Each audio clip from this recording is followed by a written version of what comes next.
What's going on, everyone? Mr. Octagonal here. Now, today we are back with the 3 Minutes on the Clock podcast. We have our fourth, NBA mock draft. Sorry, I've been a little inconsistent with these. The draft is in under 2 weeks, which is absolutely nuts. Time does fly by, kids. So, my plan is I will upload another mock next weekend. And then the following week, the day of the NBA draft, I'll upload one final mock. And then I'll also have a big board sometime the week of the NBA draft. This mock is only one round. However, the remaining mock drafts will be 2 rounds. I would have done 2 today, but I'm busy. So let's get right on into it. With the first pick, the New Orleans Pelicans select Zion Williamson from Duke University.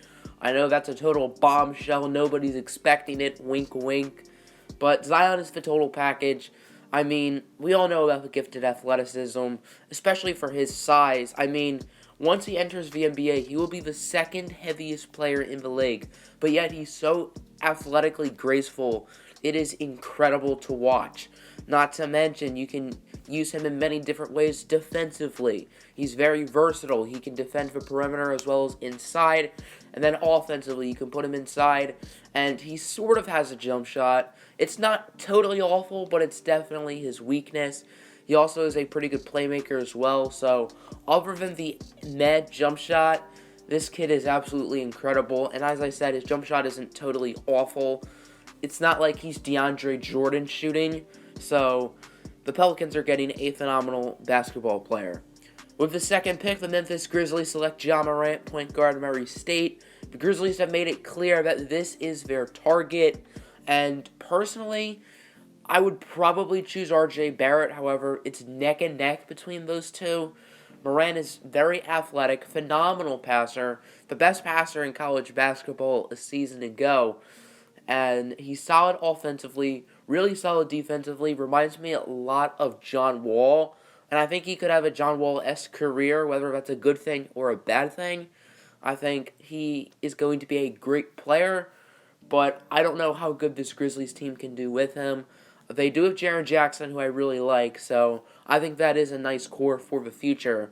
As the Wizards, when they drafted John Wall, did not have anyone on their team with the upside of Triple J. With the third pick, the New York Knicks select R.J. Barrett, shooting guard / small forward from Duke, as this is definitely the right pick here. Could look to trade down. I don't think getting 8 and 10 is awful. They could also get Kevin Huerter. They could also get pick 17, which I don't think the Hawks are giving up that much. But I think this is a really solid pick if the Knicks stay here. Obviously, R.J. Barrett could go to New Orleans, potentially an Anthony Davis deal. But if he stays, this is a nice selection. The Knicks drafted Kevin Knox last year at the wing spot, so it doesn't hurt to get another one. Yeah, they could get Kevin Durant, but knowing the Knicks, it's probably not a good idea to totally bank on that. Barrett is a very explosive athlete, very solid, so much offensive potential. He was a phenomenal scorer, and if his jump shot can be consistent, oh man, he's going to be one of the best scorers in the NBA. With the fourth pick, the Lakers select Cam Reddish from Duke University. A little bit of a surprise pick. They could look at Culver, could look at DeAndre Hunter, could look at one of the point guards. But I've been going with Reddish. I think they're going to go with a player probably with the highest upside left. And while I think that's Bol Bol, I don't think they're going to pick Bol Bol. I think they're going to go with Reddish, who I think that they think might have the highest upside. And I think Reddish does have a ton of potential. I probably have him top 5 on my board. Not a lot of other people do. Reddish is definitely the weirdest prospect in this draft, as he did not have a great year at Duke, but he's going this high mainly based off potential that we saw coming out of high school. He definitely has a smooth jumper. It is inconsistent, but it's definitely smooth, definitely better than someone like an R.J. Barrett, I think. And I think he'll be a solid offensive player early on. I do question the fit a little bit because they do have Brandon Ingram, they do have Kyle Kuzma, they do have LeBron. But I think early on, Reddish could be a good piece off the bench. And then maybe he's looked at as a trade chip. I think the Pelicans may want him more. They may like his upside more than someone like a Darius Garland or Jarrett Culver, which is the main reason why I have Reddish going here. With the fifth pick, the Cleveland Cavaliers select DeAndre Hunter, a forward from Virginia. Hunter's the definition of 3 and D. Phenomenal three-point shooter, phenomenal defender. Yeah, he doesn't have superstar potential. I'd be a little bit surprised if he's a consistent all-star throughout his career. However, I do think he's going to be a really solid player. As the NBA's modernized, 3-and-D players are becoming more and more important, and Hunter can defend the opposing team's best player, and he can get hot on the offensive end. Really solid pick for the Cavs, as while I'm the type of person who would rank someone like Cam Reddish ahead of him just because I really do care about upside, Hunter is a prospect I really, really like, and while my board may not reflect that next week, I still think he's going to be a great player in this league. With the 6th pick, the Phoenix Suns select Darius Garland, point guard from Vanderbilt. Sort of a toss-up between Garland and Coby White. Personally, I think Coby White's the better prospect. However, I do think Garland will be the one off the board here. High volume, explosive scorer. He only played 5 games last year, yet his stock significantly rose, which I think is just because this is a very weak draft class, and Garland's injury might have helped his stock, if anything. Heading into the season, he was a mid-first round projected player, so his injury could have helped his stock a little bit, as he's a really solid player. I do think he has a lot of potential, especially on the offensive end. Personally, I think Coby White makes more sense. The Suns have guys who have a ton of offense potential, like Devin Booker, like DeAndre Ayton, but neither of those guys are standouts at defense. Neither of those guys are those insane grit and grind hustlers, which I think is what Coby White is. So I think Coby White would probably make more sense for what the Suns are looking for. However, I think they're going to go with upside here. Darius Garland probably does have more upside. With the 7th pick, the Bulls select Coby White, point guard, North Carolina. Chris Dunn is a meh point guard. I think he could be a really good backup. I think he's Patrick Beverley, but without the shooting ability. And I think Coby White can be the long-term starter. Coby White is also a really solid defender. He's a hustler. He's going to give you 100% day in and day out. And he's a solid offensive player as well. He's not an awful scorer, not an awful passer. And while I think he could look to improve both of those, he definitely has a lot of players who he can pass the ball to. Lauri Markkanen, Zach LaVine, Wendell Carter. These are all extremely talented offensive players. And I think Coby White, maybe he's not going to be a 20-point-per-game scorer, but he has a lot of pieces around him to help facilitate this offense. Pick 8, the Washington Wizards. No, not Wizards. The Atlanta Hawks, select Jarrett Culver, shooting guard at Kentucky. Some people may think this is a little bit low for Jarrett Culver. Personally, I think this is the range he should go. I don't think Jarrett Culver is worth a top 5 pick. He was not overly impressive in the Final Four, did not look great in the moment, but he is a great player as he helped defeat the throne known as the Kansas Jayhawks in the Big 12, Rock Chalk Jayhawk. But Culver, another talented 3-and-D player, sort of like DeAndre Hunter. He does not have crazy upside, but he can score the basketball, he can shoot, really solid defender as well. I think he was a little bit inconsistent at times, and Hunter was definitely there in the moment, was phenomenal in the national championship. If Hunter didn't make that through with 15 seconds left, Virginia might not be national champions. So I think the big difference between those two is Hunter was there in the moment, Culver wasn't. But other than that, they're sort of neck and neck as a prospect. Pick 9 belongs to the Washington Wizards. There we go. The Wizards are going to take Brandon Clarke, power forward from Gonzaga. If you guys watched my last mock, you may know my opinion on Clarke. I think he's the most overrated player in this draft class. I think he's at best a late first-round pick. He does not resemble the modern NBA. Cannot shoot a three-pointer to save his life. He actually didn't attempt any, so yeah, it's not like he bricked everyone. He didn't attempt one, so that shows that he's not a good shooter. He is a really solid player inside, and I think that if this was 1990, he'd easily be a top 5 pick. Really solid scorer inside, very high field goal percentage, but that's because he's not shooting outside of the paint pretty much. And then defensively, he's also really good inside. Grabs a ton of boards, blocks a ton of shots, but he doesn't have the mobility and athleticism to defend the perimeter, which is why I'm not as huge on him. And you're maybe thinking, yeah, he could have a Rudy Gobert role at center. He does not have quite the height to be like Rudy Gobert, so all around, I'm just not a Brandon Clarke guy. And then another player who I think is super overrated, Jackson Hayes, going at pick 10 to the Atlanta Hawks. He had like 10-5 this year, and everyone has had him rising up boards. Oh, not to mention he's injury prone. He can't shoot. And he's basically Brandon Clarke, but I think with a little bit more potential. That's really the only difference between those two, in my opinion. And maybe Hayes is a little bit more athletic. But other than that, I think those two are incredibly overrated. And I would not pick either of them in the top 20. Maybe wouldn't even pick Brandon Clarke in the top 30. With the 11th pick, the Minnesota Timberwolves select Romeo Langford out of Indiana, as they want to get that dominant presence offensively on the perimeter that they thought they were getting in Andrew Wiggins 5 years ago. And he's a solid scorer, but he's not a dominant presence. And I think Romeo Langford has the upside to do that. He is still pretty raw, but he has a ton of potential.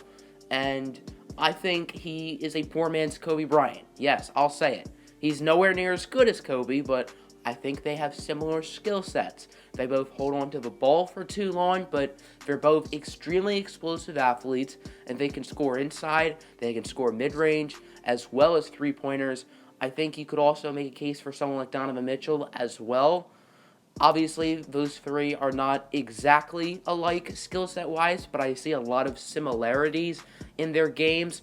Once again, not saying that Donovan Mitchell and Romeo Langford are the next Kobe Bryants, but I think Romeo Langford can be a similar player, but just nowhere near as good. And he's also not the greatest defensively. I think he needs to work on that. And the Timberwolves aren't known for their effort defensively. So I think that's the one question mark about this pick, but the upside is definitely there. And this is a boomer bust pick for the Timberwolves. I think this could go really well, or it could go pretty poorly. Pick 12, Bol Bol, center out of Oregon to the Hornets. Bol Bol at 12 is a steal. This kid has so much potential. I don't know how it's a contest between him, Jackson Hayes, and Brandon Clarke. I think Bol Bol are by far is a better prospect than both of them. Bol Bol has an extremely low floor, meaning that there's a better chance he'll be a bust than either one of those two. However, his ceiling is incredible. Yeah, the Hornets have taken centers in the first round in the past. Hasn't really worked out. Guys like Cody Zeller and Frank Kaminsky, but I think Bol Bol is different. We have never seen anyone like Bol Bol at his height, at like 7'3" or whatever, and yet his offensive repertoire is incredible. He is a phenomenal shooter for his size, over 50% from 3. Yeah, it's not a huge sample size, but 25 threes, making 13, that's pretty good. It's not like he went 2 for 3. He needs to bulk up. He needs to get better inside offensively as well as defensively. He only put up 9 boards a game last year, which for his height, I think, is a problem. And obviously the durability is an issue with his small frame. Durability will be an issue for a long time until he bulks up. And even so, being 7'3" does put you at a higher risk for a bigger injury. So I think Bol Bol can be a superstar. I think he can be laughed at and out of the league in 4 years. It's probably going to be one of those two. I doubt he will be a middle ground, okay player like Cody Zeller and Frank Kaminsky have. While those two picks have sort of busted a little bit, they're not totally awful players. Pick 13, Hachimura, forward from Gonzaga to the Miami Heat. I think the Heat could use some forward help. Justice Winslow sort of transformed himself into a point guard. Josh Richardson is more of a 2.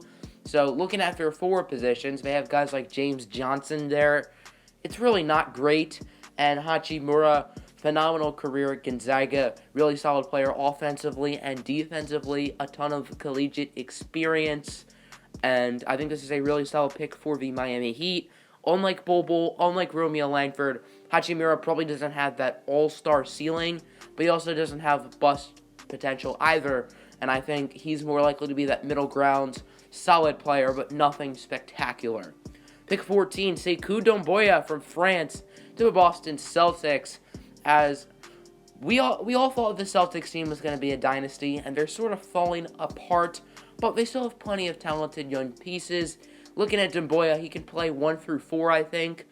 And while playing point guard with him is a little bit of a stretch, I think he has the potential to do it.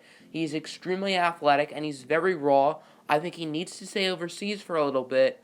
But the thing with this for the Celtics is it can help them clear up cap space. And while the Celtics aren't a free agency destination that's being talked about, assuming Kyrie goes, I think Boston could look at signing someone like a Kemba Walker. Even though it's not being talked about as a possibility, I think that's something that Boston could potentially look at doing. Now, many people think, oh, Kemba Walker is basically the same thing as Kyrie Irving, but just a little bit worse. Not quite. Kemba does not have the toxic attitude that Kyrie Irving has. Yes, I'm saying it now. Kyrie Irving has a toxic attitude, which is why Boston has struggled. And back to the point of the Doumbouya pick, this is someone who has a lot of upside, could also be used as a trade chip. Maybe the Pelicans like his upside and would like him at the forward spot alongside Zion Williamson. Pick 15, Nassir Little, forward from North Carolina to my Detroit Pistons. And as a Pistons fan, I'm mixed about this pick. I like the prospect. I love Nassir Little's upside. However, this pick is basically Stanley Johnson. And I love Stanley Johnson in Detroit for whatever reason. I still really like Stanley Johnson even though he sucked for us. I just have a big soft spot in my heart for Stanley. But I see a lot of similarities in their game, which is a little bit unfortunate. I also see a lot of Justice Winslow and Nassir Little, and picking someone like Justice Winslow at 15, that's not awful value for what Winslow's done in his career. Now, this Pistons team needs help shooting. We are one of the worst shooting teams in the NBA. Yeah, we have guys like Luke Kennard who can shoot the three, but we also have guys like Bruce Brown and Glenn Robinson who, yeah, they're not totally awful shooters, but they're not great shooters. And Nassir Little, right now, he's an awful shooter, awful offensive player, which is what I think this team needs a little bit more help in. However, phenomenal defensively, and I think he has the potential to improve as an offensive player. We've seen successful wings go at pick 15. Giannis Antetokounmpo, Kawhi Leonard. We've seen what Leonard's 3-and-D has done to the Raptors, likely propelling them to an NBA championship. I think if Little can improve his offensive game, this will be a great pick for the Pistons, but that's an if. He needs to improve offensively. He really rarely showed flashes of that last year at UNC. However, I love his upside, and that's why I'm still okay with this pick. I think he is a better player than Stanley Johnson will be. However, they have similar skill sets, so hopefully we don't ruin him like we ruined Stanley Johnson. Pick 16, Carsen Edwards, point guard, out of Purdue to the Orlando Magic. This might be a little bit high for Carsen Edwards. However, the Magic want to go with a high ceiling type player. And we've seen what Steph Curry has done. Not the biggest frame, not the craziest athlete, not the greatest defender, but Curry's shooting and scoring ability has transformed the NBA. We saw what Carsen Edwards could do last year at Purdue. He was the Steph Curry of college basketball. I'm not saying he's going to be the next Steph Curry. I'm just saying he has the potential to be Steph Curry for the Orlando Magic. I'm not saying he's going to win 2 MVPs and 3 NBA championships, but I think he, at his best, if he can live up to his potential, which I think he definitely has, he can be a solid 20-point-per-game scorer for a Magic team that needs a number one option. They have guys like Nikola Vucevic, Aaron Gordon, Mo Bamba, Evan Fournier, who are all solid scorers. Maybe not Mo Bamba yet, but none of those guys are legit number one options. And while I think it's unlikely, I think Carsen Edwards has that potential to be a number one option in this league. Pick 17 is P.J. Washington, power forward out of Kentucky. I think P.J. Washington is a far better prospect than Jackson Hayes and than Brandon Clarke because I think P.J. Washington resembles the modern NBA more. I think he's a better scorer, better outside shooter, yet, like those two guys, he can block shots and is a really solid defender inside. I don't know why P.J. Washington isn't being talked about as a better prospect or even on a similar level as Brandon Clarke and Jackson Hayes. I absolutely think P.J. Washington should be a lottery pick. If my Pistons end up with him, I would be thrilled. Yeah, we have Blake and Andre, but we just need to go with talent. And I'd be fine. I'd be very happy with PJ Washington at 15. Value-wise, really solid pick for the Atlanta Hawks. And I think if the Jackson Hayes pick doesn't work out, this pick could. They did draft Amari Spellman last year. If you followed me during the draft, you know I absolutely love Spellman, and I'm still high on him. However, I think a front court of Spellman, PJ Washington, and if everyone is right about Jackson Hayes, can be nasty. Pick 18, Keldon Johnson, shooting guard, Kentucky, to the Pacers. Really solid pick. They lost Tyreke Evans to suspension. I think Johnson can be an explosive player off the bench. Really solid athlete, really solid scorer. I really like his potential. I think this is about the range he should go. Maybe a little bit earlier. I have him on my board probably in the 15 to 18 range. And all around, really solid selection for the Pacers. Pick 19, Grant Williams, power forward, Tennessee, to the Spurs. Production, production, production. There were not many players in college basketball who were more productive last year than Grant Williams. Williams has been a great player for Tennessee on both ends of the floor. Phenomenal scorer. He can shoot the ball from outside. Yeah, he's not a deadly three-point shooter, but he can do it. Solid mid-range, really good free-throw shooter. Very solid defensively as well. And he does not have crazy upside, but what we've seen from him in college shows that he has a chance to be a really solid NBA player, and the Spurs are going to scoop him up. He, I think, will have a significant role year one as the backup to LaMarcus Aldridge. I think he can get a good 18, 19 minutes off the bench, and I think he can be really solid. Pick 20 will be Ty Jerome, point guard out of Virginia to the Boston Celtics. Kyrie Irving is as good as gone. Terry Rozier said he's likely out. Now, if Kyrie goes, I think it's a little bit different, as Terry Rozier said that he wants his role to be different, which is why he's likely going, meaning he wants to be a starting point guard. I think if Kyrie goes, Terry Rozier is likely the starting point guard. However, if he doesn't come back, this team really needs point guard, and I think they are going to have to trade for one. I don't think Ty Jerome is ready yet. I think someone like a Patrick Beverley, a Ricky Rubio, someone of that talent level, I think is someone they could look to go after if Rozier and Irving are both gone. But even so, someone like Ricky Rubio, someone like Patrick Beverley, even someone like Terry Rozier, I don't know if they're going to be the long-term point guard in 5 years from now. And looking at Ty Jerome, he certainly can be. Phenomenal tournament, which definitely upped his stock. Really solid scorer, solid passer. I think he's a well-rounded player. I don't think he has a crazy high ceiling, but I do think he has a very nice floor. I think he is the third best prospect coming out of Virginia. However, I think Kyle Guy is a little bit better. However, Kyle Guy is not a point guard. Ty Jerome is, and I think that is a huge need for the Boston Celtics. Finishing out the first round, the Oklahoma City Thunder are going to go with Kevin Porter Jr., shooting guard out of USC. I think this is a steal at 21 for KPJ's upside. I think he's the chance to be an all-star, and he is so athletic, so much potential. He's extremely raw, and I don't think he will be a big factor year one. However, he has that potential, which is the main reason why the Thunder are going to pull the trigger here. Showed a ton of flashes at USC, was very inconsistent though, which is definitely his biggest problem. Inconsistency and raw, but so much potential, and I think he is a late lottery-esque prospect, at least in this draft class. Pick 22, Talen Horton-Tucker, small forward from Iowa State. If the Ty Jerome pick does not work out, this one could. He's listed as small forward. He played a lot of small forward for Iowa State. He has the build of a small forward. However, he can facilitate an offense. He has playmaking abilities like a point guard. And the Celtics are sort of taking 2 shots, but it's more like 2.5 shots because even if Talen Horton-Tucker doesn't work at a point guard, he can still work at it forward. And I think this is a really solid pick for the Celtics. Pick 23, KZ Okpala out of Stanford to the Utah Jazz.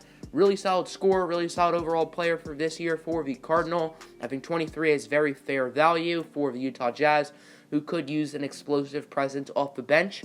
Pick 24, Tyler Hero, shooting guard, Kentucky to the 76ers.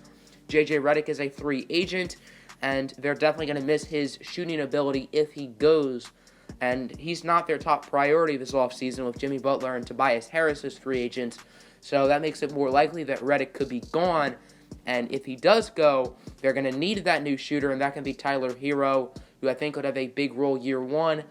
And he showed a lot of potential this year as a freshman for Kentucky. Really solid scorer. I think he could be a nice spark plug off the bench or that fifth starter. Pick 25, Bruno Fernando, center out of Maryland to the Trailblazers. Really solid player, can score the ball.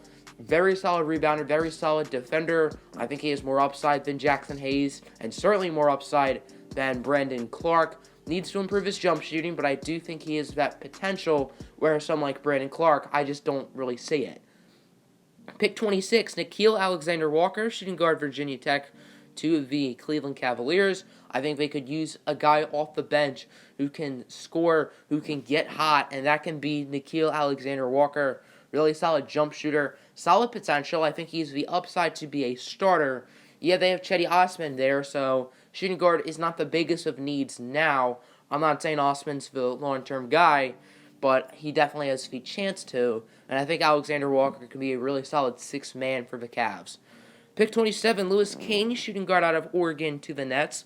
Very solid potential, pretty athletic, pretty solid scorer as well, and he looked pretty good defensively too, so very well-rounded player. Wasn't really talked about enough this year at Oregon, I think. So I think this is a really solid pick for the Brooklyn Nets, who traded pick 17 away for Taurean Prince and some other stuff, mainly to clear up cap space by trading Allen Crabbe. Yeah, Taurean Prince is a 3, but he's also in the last year of his contract, and I think Louis King does have more potential for the Nets than Taurean Prince. Pick 28, Dedrick Lawson, power forward out of Kansas to the Golden State Warriors. Go Jayhawks. Dedrick Lawson was this Jayhawk team. Phenomenal offensive player. He scored inside, mid-range, three-point. Really solid shooter. Really solid defensive player. Grabbed a ton of boards.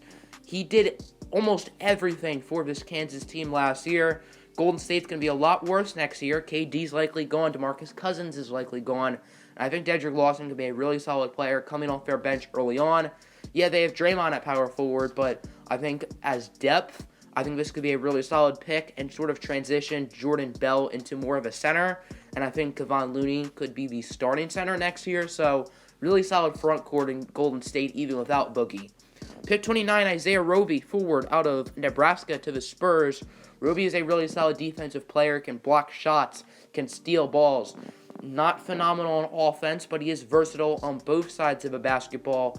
He can defend many positions, and I think this is a really solid pick for San Antonio. They definitely have some grinders out there defensively, guys like Derek White, and I think this is another one in Isaiah Roby. And then pick 30, Nick Claxton, a center from Georgia to the Milwaukee Bucks. Brook Lopez is likely gone. Yeah, they could use a stretch, which isn't necessarily Claxton, but really solid shot blocker, solid rebounder. I'm not super high on him, giving him the Jackson Hayes, Brandon Clarke treatment, but I do think he has some potential and could be a pretty solid player in this league. That'll do it for my mock. What do you agree with, disagree with? Are you happy with your team's pick? Let me know in the comments below, and have a great weekend, everyone. I turned into my truth for some